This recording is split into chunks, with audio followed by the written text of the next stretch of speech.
Welcome to Ripper's Nighttime Tales, a chilling series of bedtime horror stories narrated by the horror streamer Mr. Rippers with soft rain and thunder.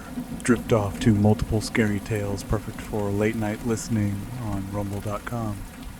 Do hit that like button and consider following the channel. Leave a comment letting me know where and when you listen. Let's build a community. Okay, let's get started. 3 seconds to hesitate. The heat was not merely a temperature, it was a physical weight, a living pressure that sought to crush the lungs and liquefy the eyes. In the bowels of the derelict textile warehouse, the air had turned into a toxic soup of vaporized varnish, melting plastic, and the acrid copper tang of burning history. Jordan Vance moved through the inferno not as a rescuer, but as a ghost haunting a graveyard that hadn't finished dying yet. He wore a trench coat that had once been black leather, now scuffed to a matte charcoal gray, lined with fire-retardant Nomex he'd stitched in himself during sleepless nights. Beneath the rebreather mask, his breath hitched, ragged and wet. The visor was cracked, a spiderweb fracture from a brick thrown 3 weeks ago, and through the fissure, the world looked fractured, duplicated, broken. EMS-1 to command, Jordan rasped, tapping the radio at his shoulder. The plastic was hot enough to blister skin. Sector 4 is structurally compromised. The roof is singing. I've got 3 civilians, 2 ambulatory, 1 unconscious. We are pinned. Static was his only answer. The radio waves were being eaten by the sheer intensity of the energy swirling around him. The fire roared, a deafening, oceanic sound. To anyone else, it was chaos. To Jordan, it was a map. He could feel the thermal currents like a sailor feels the wind. To his left, a wall of flame blocked the loading bay. To his right, a structural column groaned, the steel softening, ready to buckle. He looked down at the unconscious woman in his arms. Soot masked her face, but he saw the faint, terrifying smoke wisp of an aura hovering over her chest. It was a dark, bruised purple, the color of imminent death. The odds were tilting against her. Jordan closed his eyes for a fraction of a second. He reached deep into the core of his chest, past the lungs, past the heart, to the cold, dead void that had lived there since the factory explosion 5 years ago. Pull. He didn't pull with his muscles. He pulled with his presence. The roaring wall of fire to his left shuddered. The orange tongues lashed out, not at him, but into him. He gasped, his back arching as he absorbed the thermal energy. It flooded his veins, searing and agonizing, turning his blood into liquid lightning. The fire in the doorway dimmed, shrinking back as if afraid, its fuel source drained by a predator higher on the food chain. For 5 seconds, Jordan Vance was a battery of kinetic devastation. "Move!" he screamed to the 2 terrified teenagers huddled behind him. "Through the gap, now!" They scrambled, coughing, eyes streaming. Jordan followed, the unconscious woman dead weight in his arms. The heat he had absorbed buzzed under his skin, demanding release. He felt the structural beam above them give way before it happened, a groaning snap of metal. He didn't think. He didn't decide. He flickered. The world turned gray. Time violently hiccuped. Jordan was standing 3 seconds in the past. The beam was still whole. The teenagers were 3 steps back. The nausea hit him like a sledgehammer, a deep, visceral sickness that smelled of his own rotting corpse. For a microsecond, superimposed over the burning warehouse, he saw it, the vision of his own death. He saw himself lying on a gurney, skin blue, eyes fixed on a fluorescent light, the flatline tone screaming. The memory of the 8 minutes he had been dead 5 years ago. He shook the vision off, the afterimage burning in his retina. Beam falls in 3, 2, stop, Jordan roared, grabbing the back of the teenager's shirt and yanking him backward just as the massive steel I-beam crashed down, pulverizing the concrete exactly where the boy had been about to step. Dust exploded. Sparks showered them like fiery rain. Go left. Go left. They scrambled over the debris. Jordan kicked a jammed fire door. He unleashed the stored heat in his leg muscles, a kinetic discharge that blew the steel door off its hinges with the force of a shaped charge. It flew into the alleyway, clattering onto the wet asphalt. Cold night air rushed in. It tasted of rain and rust. They spilled out into the alley, collapsing onto the wet pavement. Paramedics and firefighters swarmed them immediately. Jordan fell to his knees, placing the woman gently on the ground. She's smoke inhalation. Jordan wheezed, ripping the mask off. Check her airway. As the adrenaline faded, the cost of his power arrived. The heat was gone, expelled to shatter the door. Now came the void. Hypothermia slammed into him instantly. In the middle of a burning city block, Jordan Vance began to shiver violently. Frost crystallized on his eyelashes. His skin turned the color of old paper. His teeth chattered so hard he thought they might crack. Vance. It was Miller, a senior EMT. Jordan, hey, look at me. You're freezing again. I'm fine, Jordan stammered, wrapping his arms around himself, the tremors racking his body. Just need blankets. Get him in the rig, Miller shouted to a rookie. Crank the heat. He's going shocky. As they loaded him into the back of the ambulance, Jordan looked back at the warehouse. The fire was still raging, but the panic in the crowd was shifting. It wasn't just fear of the fire anymore. Through the rain-streaked window of the ambulance, Jordan saw something standing on the roof of the adjacent building. It was tall, too tall, thin as a stick figure drawn by a disturbed child. It stood amidst the smoke, unbothered by the heat. Jordan blinked, and the figure was gone. But the feeling remained, a heavy, sinking sensation in his gut that had nothing to do with the temperature. It felt like he had forgotten something vital. It felt like regret. Mercy General Hospital was a monument to the city's slow death. Built in the boom years of steel and iron, it was now a sprawling, underfunded labyrinth of flickering lights, peeling linoleum, and medical equipment that belonged in a museum. The blackout hit 20 minutes after Jordan was admitted. He was in a trauma bay in the ER, huddled under 4 heated blankets, a saline drip rushing warm fluids into his veins.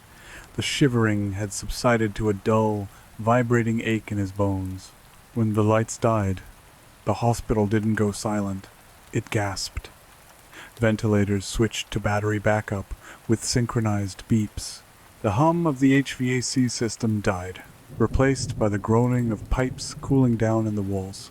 Emergency floods kicked on harsh, amber lights that cast long, unnatural shadows, leaving the corners of the room in absolute darkness. Generators are struggling, a nurse muttered, hurrying past the curtain. Grid is down all over the east side. Jordan sat up, pulling the IV line out of his arm. A small bead of blood welled up, dark in the amber light. He taped it over with a piece of gauze from his coat pocket. He couldn't stay here. The air felt wrong. Thick, viscous. He swung his legs off the gurney. His boots hit the floor with a heavy thud. He felt weak, drained, but the sentinel part of him, the part that had come back from the dead, was screaming that something was in the room. He pulled the curtain aside. The ER was a disaster zone. Victims from the warehouse fire were everywhere, on gurneys, in chairs, sitting on the floor, coughing, crying, staring blankly at the walls. Jordan scanned the room. He wasn't looking for injuries. He was looking for the auras. Usually, the death auras were rare. A faint mist around a trauma victim, a dark cloud over an elderly patient. Tonight, the room was choking on them, but they were different. They weren't just the smoky gray of potential death.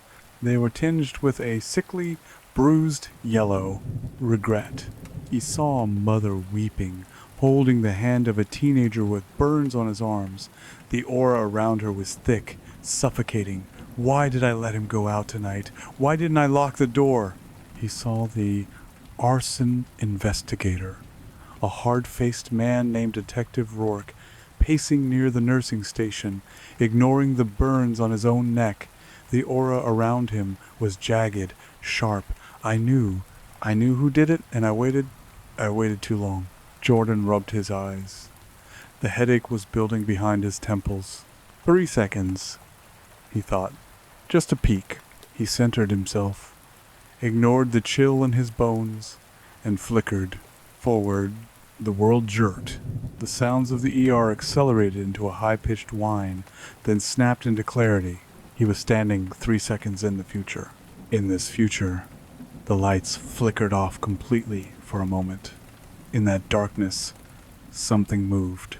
It was near the nursing station. A shape. It looked like a man. If a man had been stretched on a rack until his joints popped and his skin tore, it was hunched over Detective Rourke. Its arms were impossibly long, the hands dragging on the floor, ending in fingers that were split into 3 opposing talons. The creature's head twitched. It had no eyes, just patches of puckered, shiny scar tissue where sockets should have been.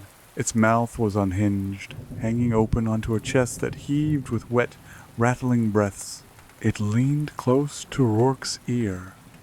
It didn't bite him. It inhaled. The yellow aura of regret around the detective streamed into the creature's maw like smoke into a vacuum. As it fed, the creature's skin, which looked like wet parchment, seemed to thicken. It grew more solid, more real. Then the creature turned its eyeless face toward Jordan. It smiled. The teeth were jagged shards, translucent and sharp, like broken bottle glass. Jordan gasped, and the flicker collapsed. He was back in the present. The amber.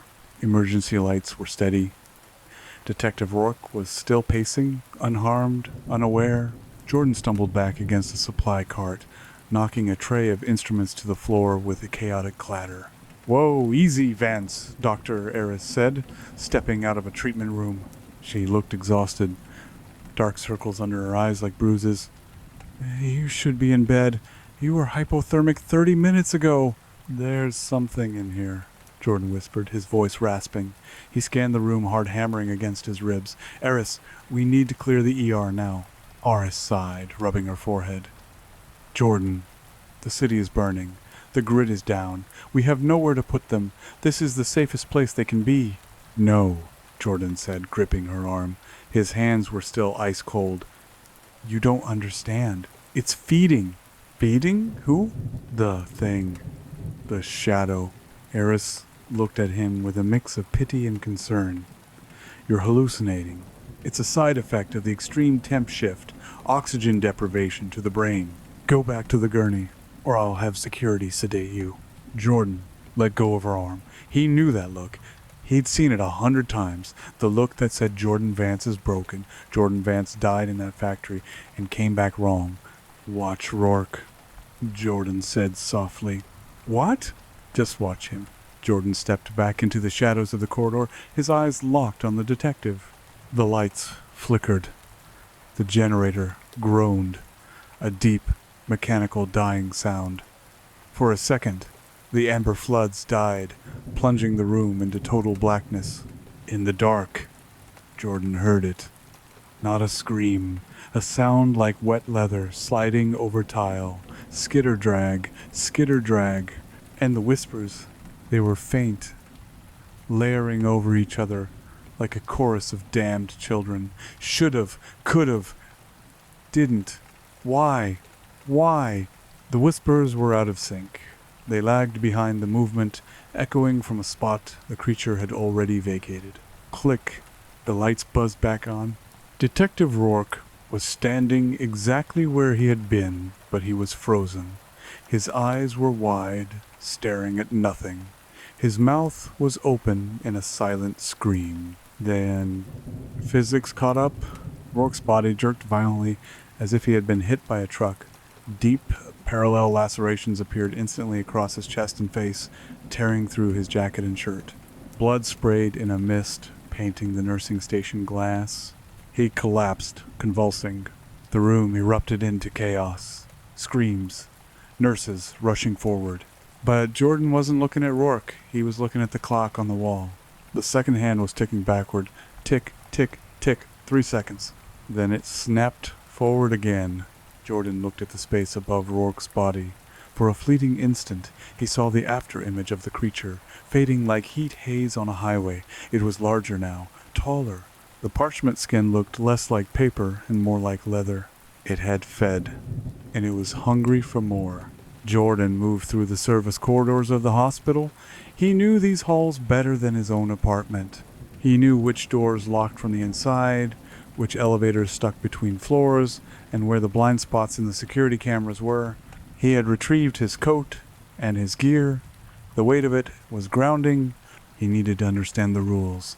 The sentinel in him, the cold, tactical part, pushed aside the terror.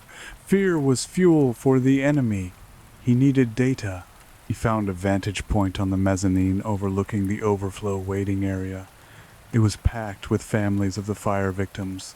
The air was thick with the smell of sweat, wet wool, and the acrid ozone of fear.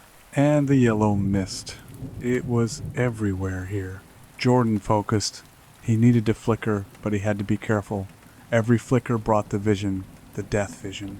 He gripped the railing, knuckles white. Flicker back. He stepped 3 seconds into the past. Below him, a woman was arguing with a triage nurse. She was angry, terrified. Why aren't you helping him? In the past tense, Jordan saw the creature. It was stalking the woman. It moved in a staccato rhythm, a glitch in reality. It would appear 10 feet away, then instantly be 5 feet away, then right behind her. It didn't walk. It rendered. Jordan watched closely. The woman hesitated. She started to say something hurtful to the nurse, then stopped, biting her lip, swallowing the words. Regret. The hesitation. The moment she hesitated, the air behind her darkened. The leech materialized fully, its talons hovering inches from her neck. It inhaled deeply, the yellow mist flowing from her spine into its mouth. Then the woman shouted, committing to her anger. This is unacceptable. The moment she shouted, the moment she committed to the action, without doubt the leech recoiled, its form blurred, becoming translucent. It hissed, a sound like steam escaping a valve, and skittered backward, retreating into the ceiling tiles. Jordan gasped, snapping back to the present. The nausea rolled over him, bringing the taste of bile. Rule 1, it manifests in hesitation. It feeds on the what if. Rule 2, action repels it, conviction burns it. He wiped sweat from his forehead. This was bad. A hospital during a mass casualty event was a factory of hesitation. Triage is literally the act of second-guessing. Who lives? Who dies? Did I make the right call? The moral leech was in an all-you-can-eat buffet. Jordan continued his patrol, moving toward the ICU. The power was fluctuating more wildly now. The shadows were lengthening. He turned a corner and froze. The leech was there. It wasn't invisible this time. It was standing in the middle of the hallway, blocking the path to the ICU. It had grown. It was now nearly 8 feet tall, its limbs elongated and grotesque. The skin was dark, oily, pulsing with veins that glowed with a faint, sickly yellow light. It wasn't looking at a patient. It was looking at him. The eyeless face tilted. The shattered glass smile widened. Jordan? The whisper didn't come from the creature. It came from the air behind Jordan, lagging 3 seconds in the past. Vance. Jordan reached for the kinetic heat stored in his cells, but he was empty. He had used it all at the warehouse. He was cold, weak. The leech took a step. Skitter. The bone snap sound echoed a second later. You want me? Jordan said, his voice steady despite the trembling of his hands. Come and get me. He stepped forward. He didn't hesitate. He made a choice to fight. The leech hissed, confused. It expected fear. It expected him to back away. Jordan charged. He couldn't punch it with heat. but he could use the time. Flicker forward. Jordan vanished. He appeared 3 seconds in the future, directly behind the creature. He grabbed a heavy oxygen tank from a wall bracket and swung it with all his might. Clang. The tank passed through the creature's shoulder as if it were made of smoke. Jordan stumbled, the momentum carrying him into the wall. The leech spun around, its movement unnatural, a series of disjointed frames. It backhanded Jordan. The blow didn't feel like a physical strike. It felt like cold water in despair. Jordan flew backward, sliding across the linoleum. He gasped, trying to breathe, but the air felt heavy. Visions flooded his mind. The factory, the fire, the heat. He was leaving. He was running. He could hear the screams behind him. Why didn't he go back? Why did he run? No, Jordan gritted out, shaking his head. Get out of my head. The leech loomed over him. It wasn't just feeding on the patients. It was feeding on him. It knew him. You ran. The whispers chorused, lagging, echoing. You left them. Jordan saw the aura around his own hands. It wasn't yellow. It was black. Deep, ancient regret. I saved who I could, Jordan whispered. Did you... The creature raised a talon. Jordan looked at the fire extinguisher on the wall next to him. If he reached for it, would he be fast enough? Doubt. If he tried to run, would it catch him? Doubt. The leech grew solid, its talons becoming razor-sharp bone. Jordan realized the trap. Every tactical thought, every calculation was a form of hesitation. The creature lived in the gap between thought and action. He needed to be reckless. Jordan didn't reach for the weapon. He didn't run. He flickered backward. He appeared 3 seconds in the past, right as the creature was preparing to backhand him. Knowing the blow was coming, Jordan didn't dodge. He leaned into it. He took the hit on purpose. The creature's hand connected solid, not smoke, but hard, cold impact. It slammed him into the wall, cracking a rib. Pain exploded in his chest. But the creature shrieked. By accepting the hit, by choosing the pain without hesitation, Jordan had forced the creature to be solid. Got you, Jordan wheezed. He pulled the pin on a flare he kept in his coat, an old road flare he used for signaling. He struck it. Red chemical fire erupted, hissing and spitting. The leech recoiled, screeching, shielding its eyeless face. It wasn't the light, it was the heat. Or maybe it was the symbol of the fire that had birthed Jordan. Jordan thrust the flare forward like a sword. Back off! The creature dissolved into shadows and skittered away, retreating into the ventilation ducts, the lagging whispers trailing behind it. Not over. Jordan. Jordan slid down the wall, clutching his ribs. The flare sputtered, casting long, dancing shadows. He realized the truth then. The leech wasn't just a monster that had followed the victims from the fire. The leech had been with him for 5 years. It had been the cold weight in his chest. It had been the nightmares. It had been the hesitation that made him check his pulse every morning to make sure he was still alive. Tonight, the fire and the mass regret of the victims had just given it enough juice to step out of his shadow and eat the world. The hospital was dying. Act 4 brought the collapse. The backup generators for the east wing blew out with a concussive thud that shook the floorboards. Vance. It was Dr. Eris. She found him in the hallway, holding his side. We have a situation. The ICU vents have stopped. The patients on life support have maybe 20 minutes before the CO2 levels get toxic. And the stairwell... What about the stairwell? Blocked. Someone panicked, piled furniture against the doors to keep the monsters out. Now it's jammed. We have smoke coming from the lower levels. A secondary fire. Jordan closed his eyes. He saw the map of the hospital in his mind. Critical patients. Need ventilation or evacuation. Stairwell, trapped staff, and ambulatory patients. Fire rising. ER waiting room, A mob on the verge of a stampede. He couldn't be everywhere. You have to choose, the voice in his head whispered. And whatever you don't choose, I will eat. He saw the leech in his mind's eye, grown massive now, draped over the hospital roof like a shroud, its tendrils reaching into every window. Jordan stood up. The pain in his ribs was a sharp, grounding anchor. Aris, Jordan said, get the orderlies. Break down the stairwell doors. Use the fire axes. Do not stop swinging until that wood is splinters. Do not hesitate. What about the ICU? I'm going to the ICU? You can't fix the vents, Jordan. You're a paramedic, not an engineer. I'm not going to fix them, Jordan said, his eyes hard and cold. I'm going to buy them time. He ran toward the ICU. As he ran, he saw the shadows lengthening. The leech was watching. It knew he had chosen the ICU over the waiting room. It was heading for the waiting room to feast on the panic. Let it, Jordan thought grimly. I can't save everyone. The thought sent a spike of agony through him, the black aura of regret flaring up. He pushed it down. He burst into the ICU. The air was already stale. Alarms were blaring, low oxygen warnings. There were 12 patients here, helpless. Jordan went to the window. It was sealed shut, reinforced safety glass. He looked at the nurses.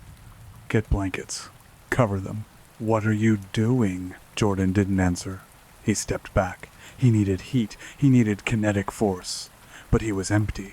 He looked at the wall outlet. The emergency power was still on here. It was dangerous. Stupid. Suicidal. Jordan ripped the faceplate off the outlet. He grabbed the live wires. The shock hit him like a freight train. His muscles locked. His teeth clenched so hard he chipped a molar. But he didn't let go. He pulled. He wasn't pulling heat this time. He was pulling raw electricity. It wasn't his natural element. But energy was energy. It burned his hands, charring the skin. It raced through his nervous system, frying the synapses. He screamed, a guttural animal sound, and yanked his hands free. Smoke rose from his fingertips. His body was vibrating with contained lightning. He turned to the massive panoramic window at the end of the ward. He sprinted. At the last second, he leaped, releasing the energy in a single, explosive kick. Boom. The safety glass didn't just break. It detonated. Thousands of shards erupted outward into the night. Fresh, cold wind rushed into the ICU, swirling the stale air, flushing out the CO2. The nurses gasped, pulling blankets tighter around the patients as the chill hit them. But they were breathing. Jordan landed on the ledge, teetering over a 4-story drop. He caught himself on the frame, his hands shaking, smoke curling from his coat. He looked down in the courtyard below, illuminated by the flashing lights of the fire trucks. He saw it. The Morrow leech was huge. It was no longer humanoid. It was a mass of parchment skin and broken bone, a spider thing the size of a bus. It was peering into the windows of the ER waiting room on the first floor. It turned its head and looked up at Jordan. It hissed. The sound climbed the brickwork like a vine.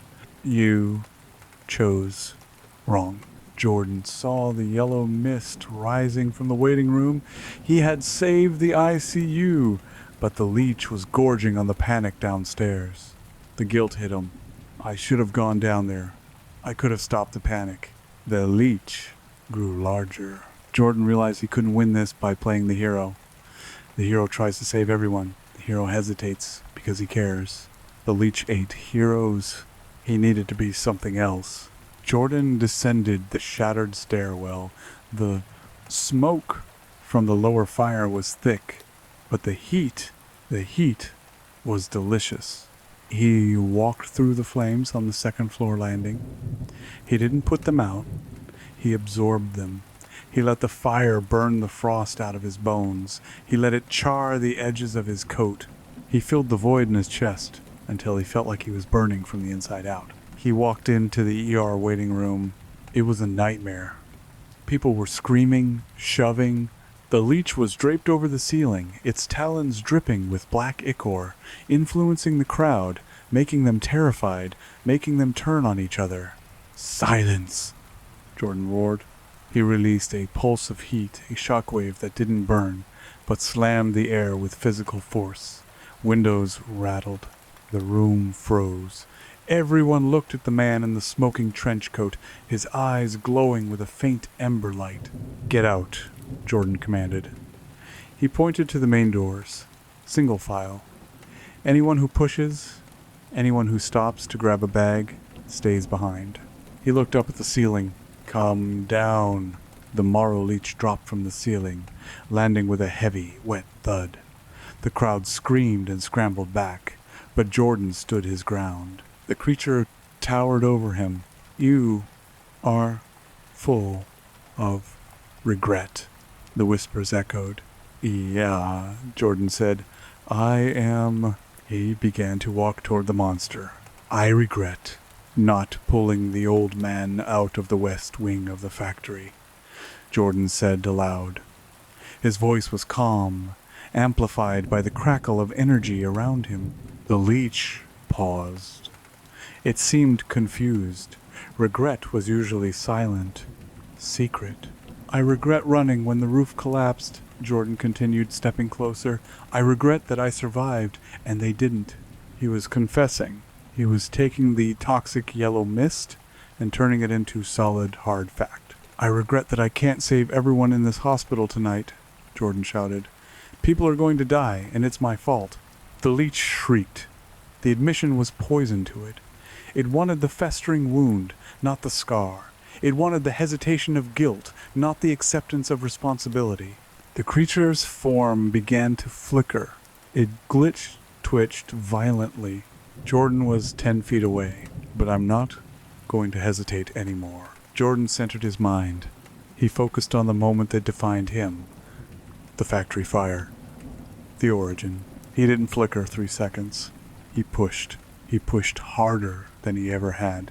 He felt his nose start to bleed. He felt a blood vessel burst in his eye. Flicker back. Not 3 seconds. 5 years. For a subjective eternity, Jordan Vance stood in the burning factory. He saw his younger self running toward the exit. He saw the beam falling. He saw the people trapped behind the wall of fire. The temptation was overwhelming. Save them. You have the power now. Change it. The leech was there, in the memory. A small, parasitic shadow attached to his younger self's heel. It was waiting for him to try. To change the past is the ultimate act of non-acceptance. Jordan looked at the fire. He looked at the dying. "I'm sorry," he whispered to the ghosts. "I can't save you." He anchored the moment. He accepted it. He watched them die, and he let the pain wash over him, not as guilt, but as grief. Clean, sharp grief. He turned his back on the past. Snap. Jordan returned to the present. The backlash was catastrophic. The air in the ER waiting room imploded. The Morrow leech howled a sound of tearing metal and dying stars. The connection was severed. The regret that anchored it to Jordan's timeline had been cauterized. The creature began to disintegrate. Its parchment skin dried up and crumbled into ash. Its bones turned to dust. The whispers accelerated into a high-pitched squeal until they vanished into silence. The massive form collapsed, imploding into a pile of gray dust and twitching black rags that got sucked into the air intake vent with a wet slurp. Jordan stood alone in the center of the room. The heat left him. He fell forward, hitting the floor hard. Darkness took him. The sun that rose over the city was pale and watery, filtering through the smog of the extinguished fires.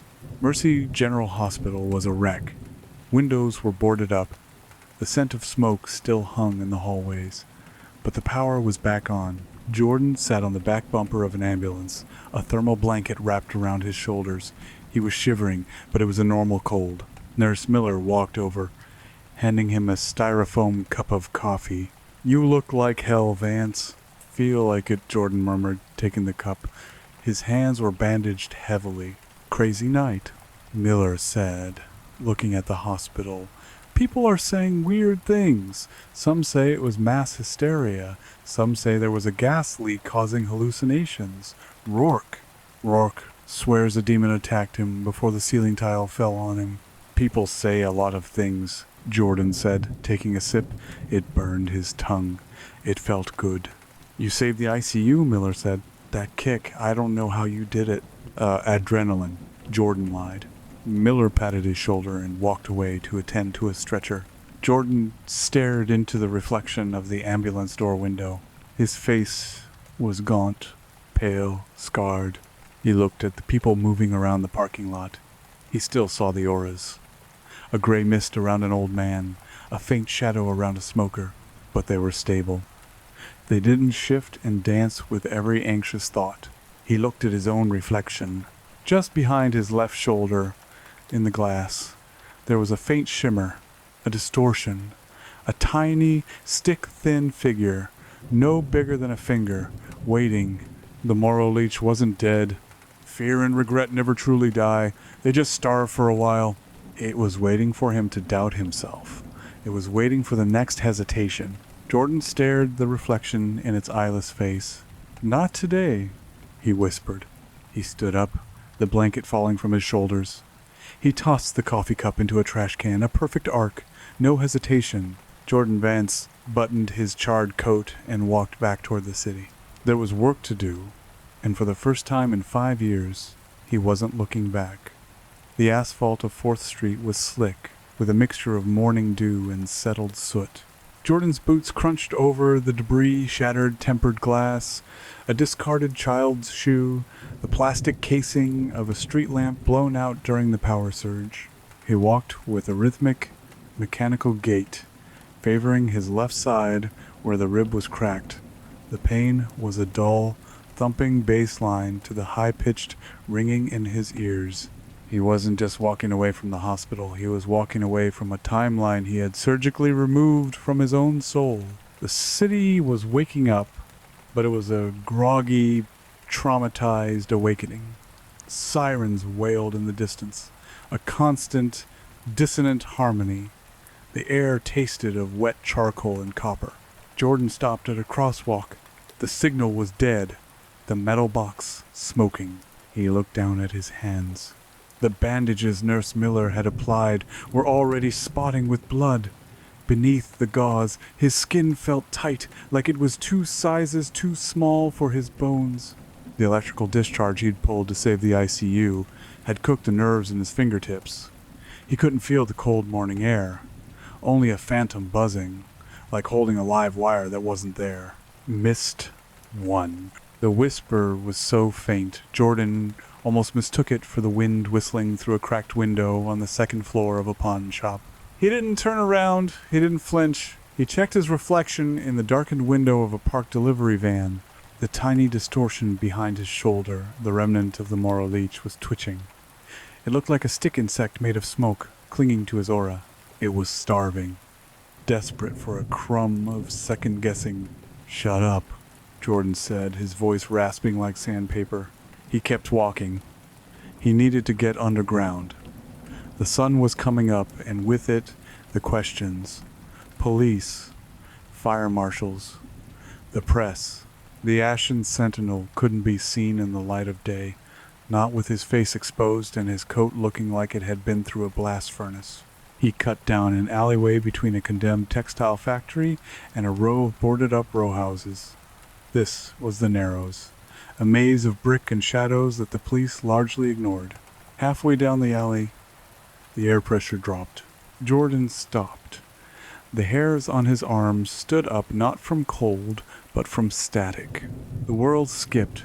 For a microsecond, the graffiti-covered brick wall to his left was replaced by a pristine, red brick facade with a help wanted sign. The pile of garbage bags ahead of him became a stack of fresh delivery crates. Then, snap. Back to the rot in the trash. Jordan stumbled, putting a hand out to steady himself against the damp wall. He gasped, nausea roiling in his gut. Temporal backwash, he muttered, spitting bile onto the pavement. He had anchored a specific past, yes. He had rejected the alternate timelines where he saved everyone, but reality was elastic. You couldn't stretch it 5 years back and let it snap into place without vibrations. He was the epicenter of a chronological earthquake, and the aftershocks were just starting. "You broke it," the leech's remnant whispered, the voice sounding like tearing paper. "The seams are bleeding." "Better bleeding than dead," Jordan countered. He pushed off the wall and rounded the corner, heading toward the entrance of an abandoned subway maintenance station.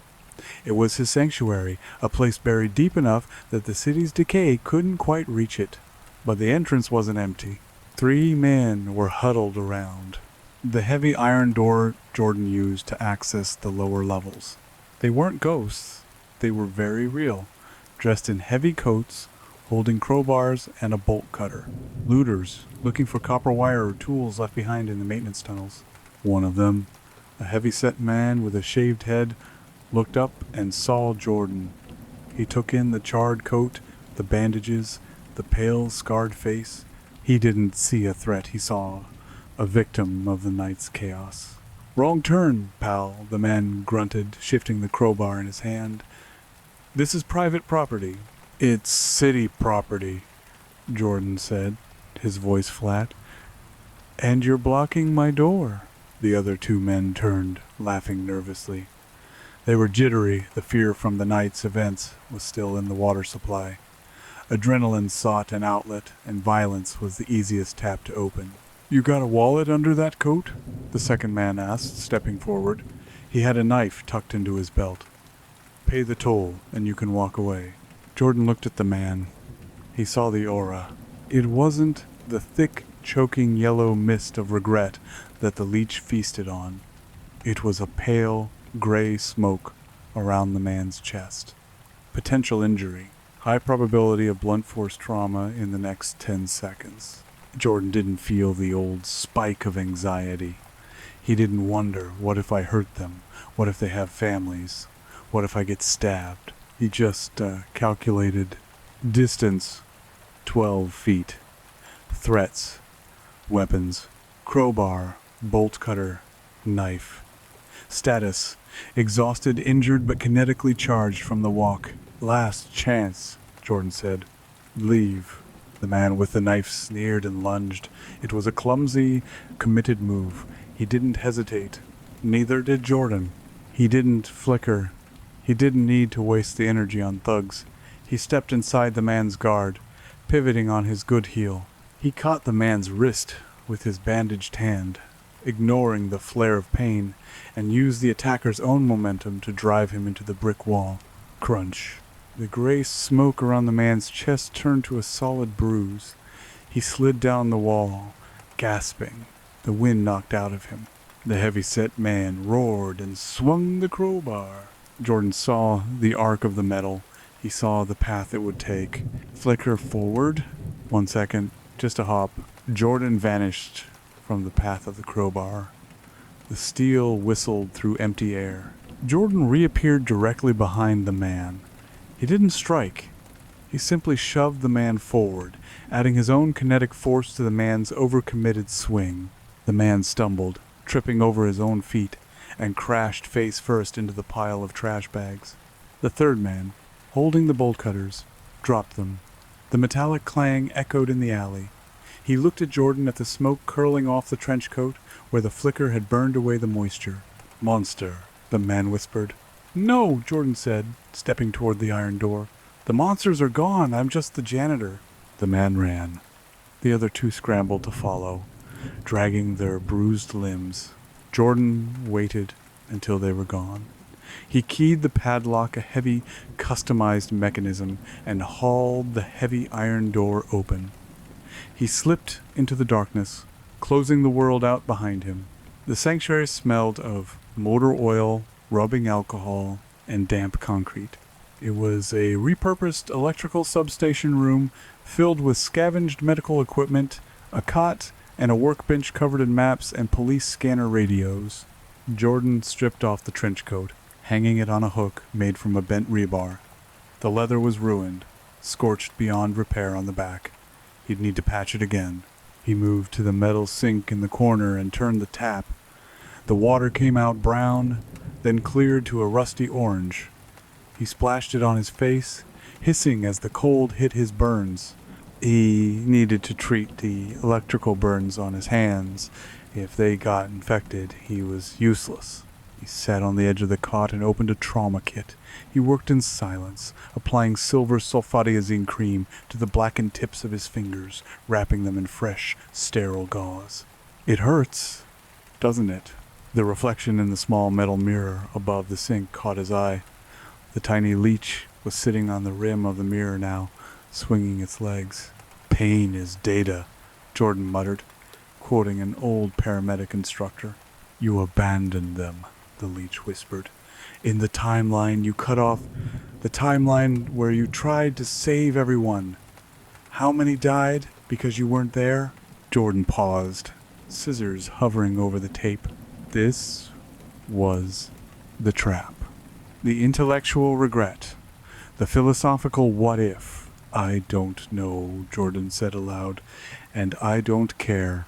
Liar. I'm here. They're here. This is the timeline that counts." Jordan snapped the tape. "You're starving, aren't you? That's why you're talking so much," trying to milk a drop of guilt out of a stone. The leech hissed and faded slightly. Jordan finished his hands. He stood up and walked to the wall where he kept his map of the city. It was a large street map, covered in pushpins and red string. The locations of the fires, the pattern of the arson. The moral leech was a predator that fed on the fallout, but it hadn't started the fires. It was a bottom feeder, not a hunter. Someone else had lit the match at the warehouse. Someone else had sabotaged the generator at the hospital. Someone else had blocked the stairwell doors, not out of panic, as Eris had thought, but with heavy furniture that took time to move. Jordan traced the red string from the warehouse to the hospital.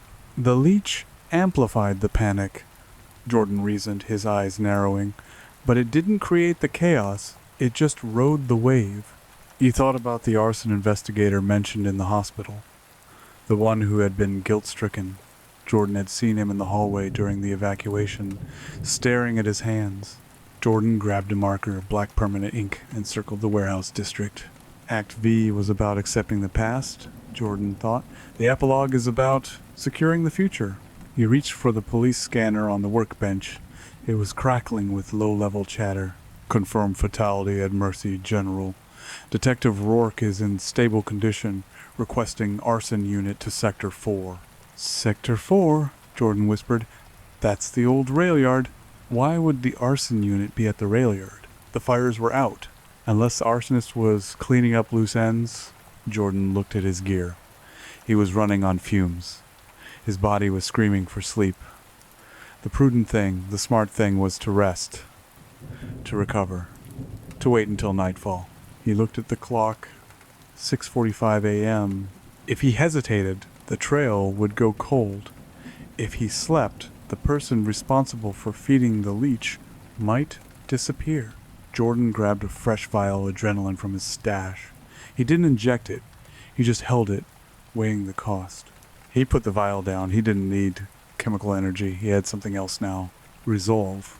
He went to a locker and pulled out a fresh shirt, wincing as he pulled it over his ribs. He donned the rebreather mask, checking the filters. They were clogged with soot, but they would hold. He put the heavy, charred coat back on. It smelled like a crematorium. Good, let them smell him coming.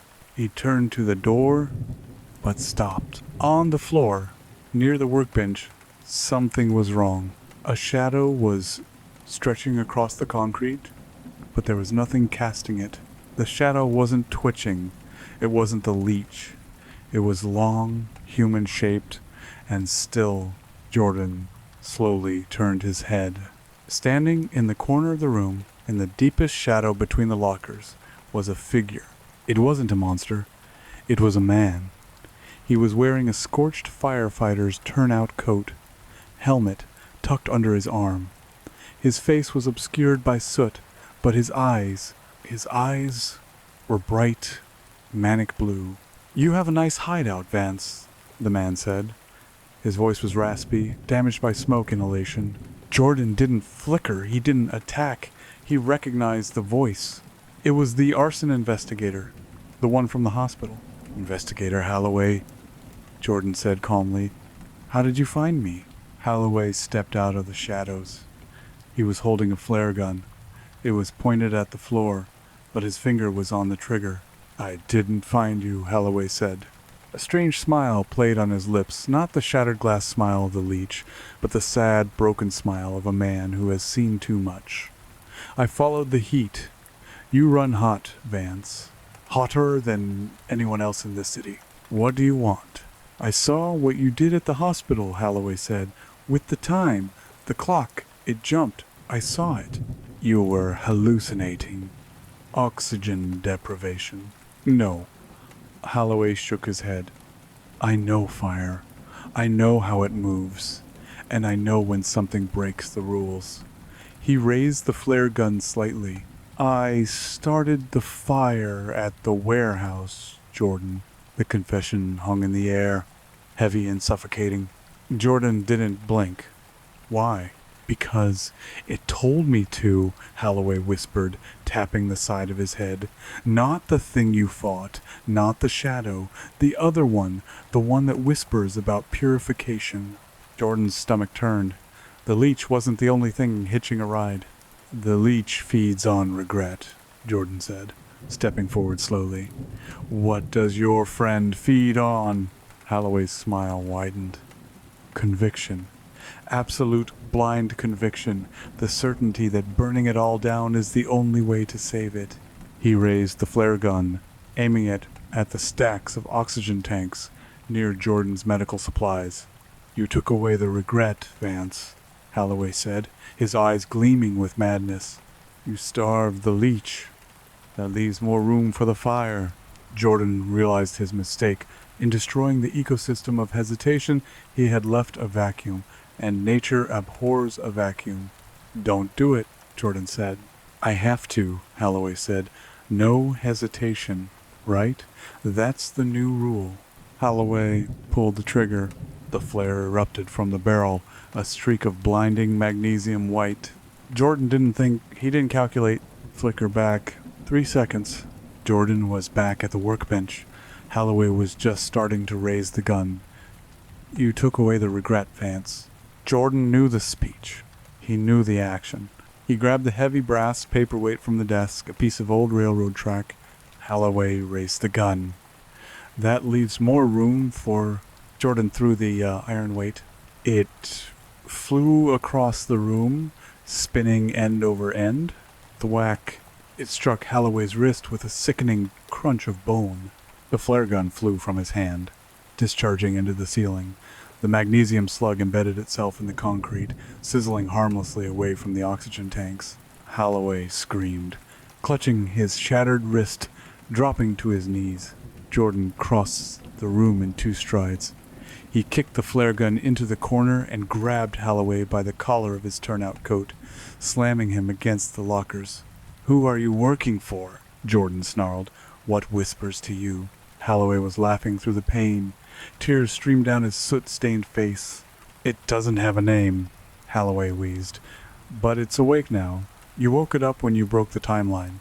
You think you fixed things? You just rang the dinner bell." Jordan stared at the man. He looked at the aura around Holloway. It wasn't yellow. It wasn't gray. It was red. Bright, violent, crimson red. The aura of a man who believes he is righteous. Jordan let him go. Holloway slid to the floor, cradling his arm. "Get out," Jordan said. "You're letting me go?" Holloway blinked, confused. "I just tried to kill you." "I'm not the police," Jordan said, "and I'm not an executioner, but if I see you near a match again—" Jordan leaned down, his face inches from Holloway's. The heat radiating from Jordan was palpable, drying the tears on the man's face. "I will burn the time out of your veins until you're a statue." Holloway swallowed. The conviction in his aura faltered, just for a second.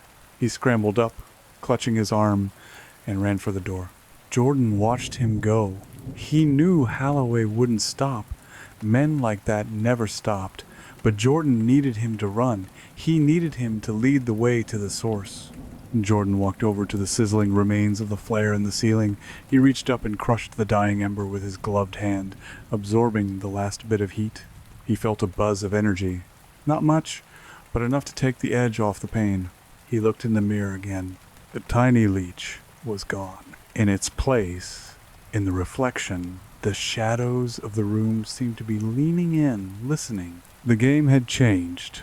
The leech was a scavenger of the past. This new threat, whatever was driving Holloway, was an architect of the future. Jordan Vance picked up his rebreather mask and snapped it into place. The hiss of the seal was the only sound in the room. "Act 2, he whispered into the recycled air. He turned off the lights and walked out into the city.